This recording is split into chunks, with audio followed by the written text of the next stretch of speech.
Shri Venkateswara gold తాకట్టులో ఉన్న మీ బంగారాన్ని విడిపించి కొనబడును.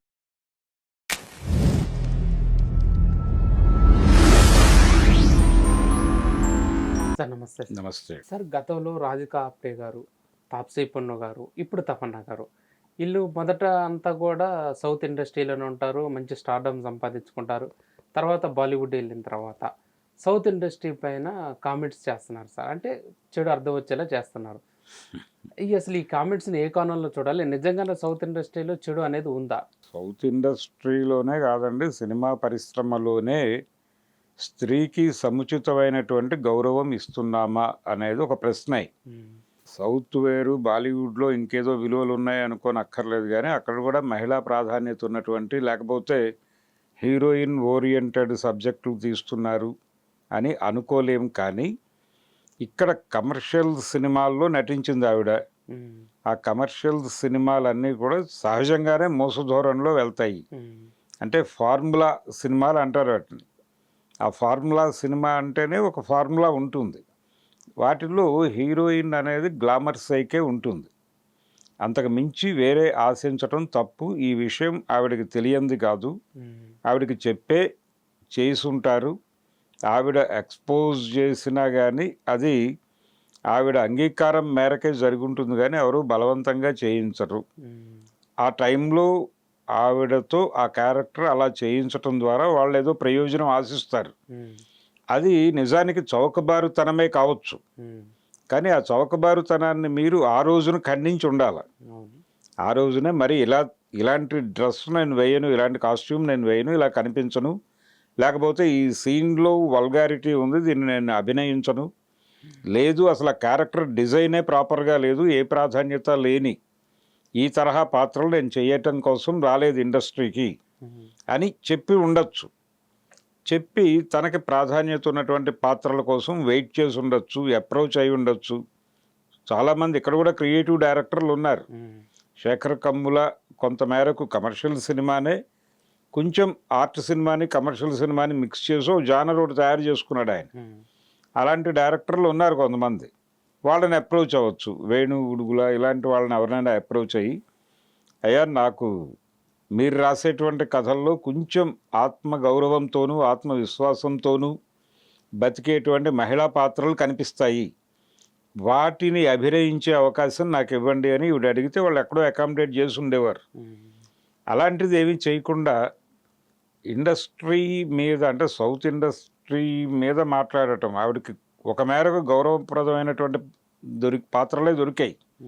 మరీ అంత ఎంబ్రాస్ చేయలేదు. సౌత్ సినిమా అంది కాబట్టి ఆవిడకి తమిళంలో కూడా అవకాశాలు వచ్చాయి. తమిళ అవకాశాల్లో ఆవిడని ఇబ్బంది పెట్టే పాత్రలు అయితే తక్కువే. అయితే తమన్నాని తీసుకున్న తర్వాత గ్లామర్ కూడా కొంత ఉంటే బాగుంటుంది అని ఆ ఏరియాలో కొన్ని సీన్లు చేయించి ఉండొచ్చు. కానీ అంత మాత్రం చేత టోటల్ క్యారెక్టర్ని ఇబ్బంది పెట్టే లెవెల్కి అయితే క్యారెక్టర్లు డిజైన్ చేయలే వీళ్ళు, తక్కువ. కానీ కొన్ని కమర్షియల్ వెంచర్స్లో అనివార్యంగా ఆవిడ అంటే స్కిన్ ఎగ్జిబిట్ చేయక తప్పని పరిస్థితి. స్కిన్ షో అంటున్నారు మనోళ్ళు. ఆ స్కిన్ షో చేయక తప్పదు. ఆవిడ శేఖర్ కమ్ములతో చేసిన సినిమాలోనే కదా ఆవిడకి పేరు వచ్చింది. అంతకు ముందు ఆవిడ చేసిన సినిమాలో ఆవిడకి పెద్దగా పేరు రాలేదు. ఆవిడ ఎంత కసరత్తు చేసినప్పటికీ ఆ పేరు తెచ్చిన సినిమాలో ఆవిడ గౌరవప్రదమైన పాత్రలోనే కనిపించింది, ఆ హ్యాపీ డేస్లో. ఆ తర్వాత ఆవిడకి కమర్షియల్ ఆఫర్స్ వచ్చినాయి. అక్కడ కొంచెం ఆవిడని రకరకాలుగా వాడే ప్రయత్నం చేశారు. మిల్కీ బ్యూటీ అన్నారు. ఈ మిల్కీ బ్యూటీ పేరుతోనూ రకరకాలుగా ఆవిడని వాడే ప్రయత్నం చేసినప్పుడు, అంటే గ్లామర్ సైక్ వాడే ప్రయత్నం చేసినప్పుడు ఏ క్షణంలోనైనా ఆవిడ అడ్డుకుని ఉండొచ్చు. కానీ అప్పుడు మాట్లాడకుండా ఇప్పుడు మాట్లాడటం వలన ఇలాంటి మాటలే వస్తాయి. ఇలాంటి ఎదురుదాడి చేసే అవకాశం ఇచ్చినట్టుగా తయారైంది పరిస్థితి. అంటే ఫలానా హీరోయిన్ ఒక క్యారెక్టర్ ఇది అనేది ఇండస్ట్రీకి అర్థమైపోతే వాళ్ళు ఒక తరహా పాత్రల కోసం వాళ్ళని అప్రోచ్ అవ్వరు. ప్రారంభంలోనే నా పరిధి ఇది, నేను ఈ తరహా పాత్రలే చేస్తాను, ఈ తరహా ధోరణిలతో వెళ్ళే క్యారెక్టర్లు ఏమైనా నా దగ్గరికి పట్టుకొస్తే నో చెప్తాను అని ఆవిడ ఎర్లీ డేస్లోనే మాట్లాడేసుంటే ఆ తరహా క్యారెక్టర్లతో ఎవరు వెళ్ళి ఉండేవాళ్ళు కాదు. ఆవిడని ఎక్స్పోజ్ చేయాలనో లేకపోతే ఆవిడతో స్కిన్ షో చేయించాలనో కకృతి పడి ఉండేవారు కూడా కాదు. నిజంగానే సినిమా పరిశ్రమలో కమర్షియల్ సినిమా చేసేటువంటి డైరెక్టర్లలో అన్ని రకాల ఆడియన్స్ని మెప్పించడం కోసం, అన్ని తరగతుల ఆడియన్స్ని మెప్పించడం కోసం అనే పేరుతో కొంత సెక్స్ను కూడా నడుపుతారు. నడిపినప్పుడు గ్లామర్ డాల్గా హీరోయిన్ క్యారెక్టర్ని కేవలం పాటల వరకు పరిమితం చేసి ఆ తర్వాత ఏవో 2-3 సీనుల్లో కనిపిస్తుంది తప్ప తన ప్రమేయం లేకుండానే కథ నడిచిపోతుంది. తనేదో అప్పుడప్పుడు ఒక చిన్న రిలాక్సేషన్ కోసం వచ్చినట్టుగా వస్తుంది ఆ క్యారెక్టర్. ఇలాంటి డమ్మీ క్యారెక్టర్లు నేను చెయ్యను అని చెప్పుండొచ్చు.